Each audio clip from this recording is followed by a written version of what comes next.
Ako po si Lawrence B. Amor, grade 6, Amethyst. Ako nga po pala si Rica Merson R. Bacalan. I'm 11 years old and I'm grade 6. Ako po si John Christopher G. Lorica po. Ako po si Jerica A. Payong, 10 years old for grade 5 Ag and Bonifacio.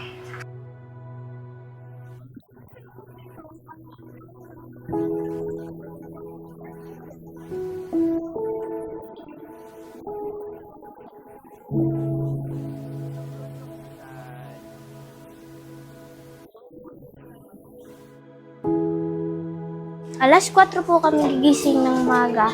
Tapos po, maglilipid po kami ng higaan, magluluto po kami, magsasaing. Tapos po nun, maliligo na po kami pagtapos po namin kumain. Tsaka po kami pupunta dito sa school.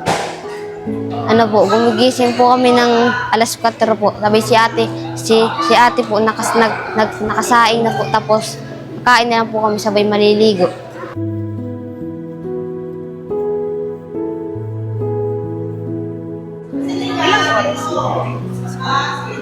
Isang oras po.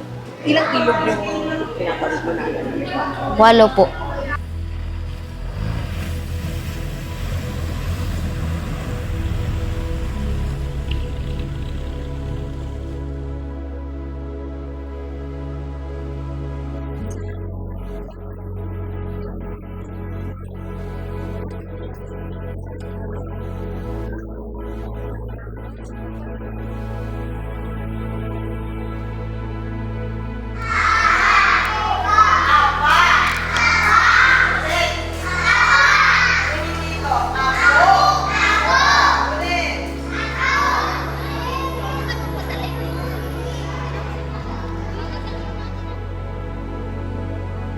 Ang masasabi ko dito sa aming paaralan ay tunay na pinagpala, bagamat geographically mahirap ang daanan, mahirap puntahan, pero sa ilalim ng kabundukan ng Sierra Madre, dito natin matatagpuan ang mga hiyas na nakatago, na kung saan ang hiyas na ito ay ang mga mag-aaral. Kasama na rin ang mga guro, ang mga magulang sa komunidad na patuloy na lumalaban sa hamon ng buhay.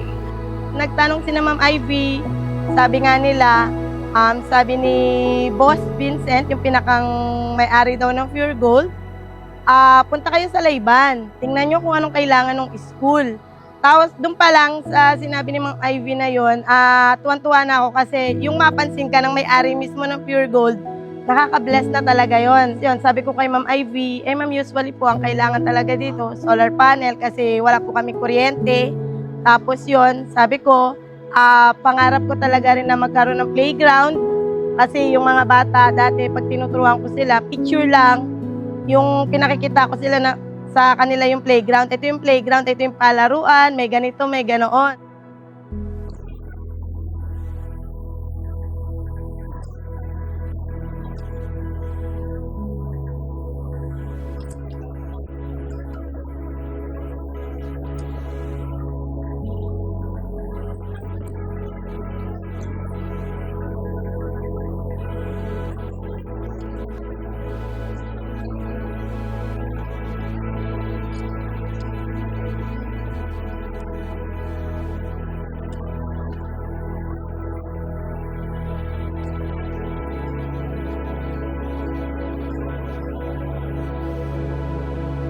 Nung malaman ko na ang Pure Gold ay darating dito sa aming paaralan at magdo-donate nga po ng solar panel at gayon din ng playground, ay lubos ang aking kasiyahan, sapagkat yung matagal na ipinapanalangin, yung matagal na hiling ay nagkaroon ng lubos na kaganapan.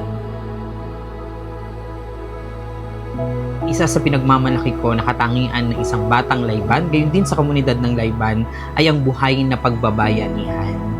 Makikita dito na sa bawat gawain, sa bawat layunin, may layunin ng paaralan sa mga bata, kitang-kita dito yung pagbabayanihan ng mga magulang. Makikita natin, katulad na nga lang ng ginawa ng Pure Gold, bagamat sila ay nasa bayan o sa lungsod, makikita, umakyat sila rito sa kabundukan upang ma-reach ang mga mag-aaral, gayon din ang komunidad ng Layban, na sabi nga kanina, ay may mga challenges when it comes to education, when it comes to the livelihood here, and of course, as regards to transportation. But despite thus and in spite of, nagagawa naman lahat talaga sa pagbabayanihan dito sa paaralan.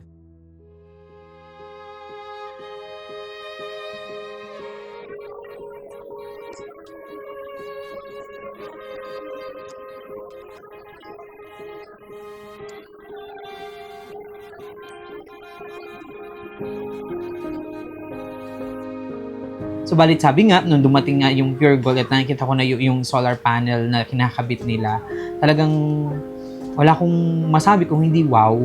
Kasi meron pa rin pala talaga na handang tumulong para sa mga batang layban.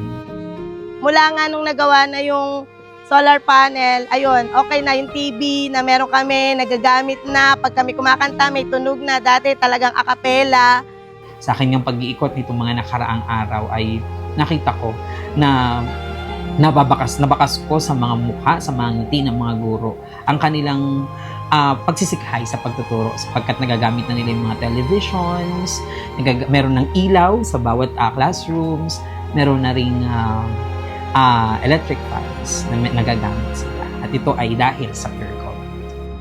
Nakakataba ng puso na kami yung kauna-unahang school na beneficiary ng pagtulong ng Pure Gold. Bukod nga sa solar panel, bukod sa playground, meron pa kaming tindahan ni Aling Puring. Ang ang laman ng kantin namin, isang piraso na lang ng Skyflex. Wala na kaming paninda sa kantin. Pero ngayon, pagpasok namin kanina, mukha na kami pumasok sa Pure Gold. As in, nakakalula. May mga tutulong at tutulong pa rin upang ang mga kakulangan, ang mga pangarap na ito ay magkaroon ng kaganapan. Hindi kami nawawalan ng pag-asa sapagkat meron kayong mga mag-aaral na inspirasyon namin sa mga bagay na ito. Hindi sa aming pansarili, bagkus para sa batang layban, kami ay lalaban.